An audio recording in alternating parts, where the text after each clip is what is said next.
如果有一天，你最尊敬的属灵领袖被当众点名，不是称赞，是揭穿，而且揭穿的人还是耶稣本人。今天这段经文气氛突然变了，前面是辩论，现在是公开警告。对象不是外邦人，不是罪人，是最近前的一群人。为什么？经文说，那时耶稣对众人和门徒讲论，注意，他不是私下教训门徒，他是公开对群众说，这不是八卦爆料，是属灵教育，主题只有一个，不要成为那样的人。耶稣说，文士和法利赛人坐在摩西的位上，摩西的位代表教导律法的权威，换句话说，他们教的是对的。耶稣甚至说，凡他们所吩咐你们的，你们都要谨守遵行。等一下，耶稣居然肯定他们的教导。是的，但接下来转折了，但不要效法他们的行为，因为他们能说不能行。这句话重到不行。宗教最大的危机不是交错，是活不出来。他们把难担的重担捆起来，搁在人的肩上，自己一个指头也不肯动。画面出来了吗？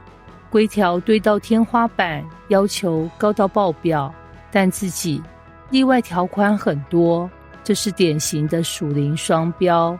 当信仰变成压力机器，它就失去本质。律法原本是帮助人，不是压垮人。他们一切所做的事，都是要叫人看见。这句话超级关键，动机问题。他们佩戴经文盒子、金匣，把衣上穗子做着长长的，意思是，你看我多敬虔。属灵变成表演。今天我们可能没有金匣，但我们有社群媒体，有没有可能敬虔也在经营形象？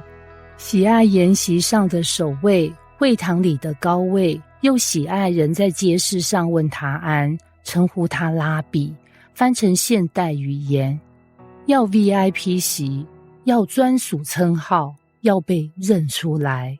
宗教变成身份象征，信仰不是为了神，是为了地位。耶稣说，不要受拉比的称呼，也不要称呼地上的人为父，也不要受师尊的称呼。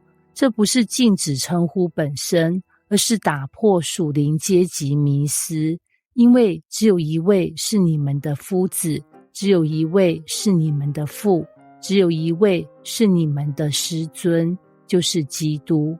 核心是真正的权威来自神，属灵领袖不是神，只是仆人。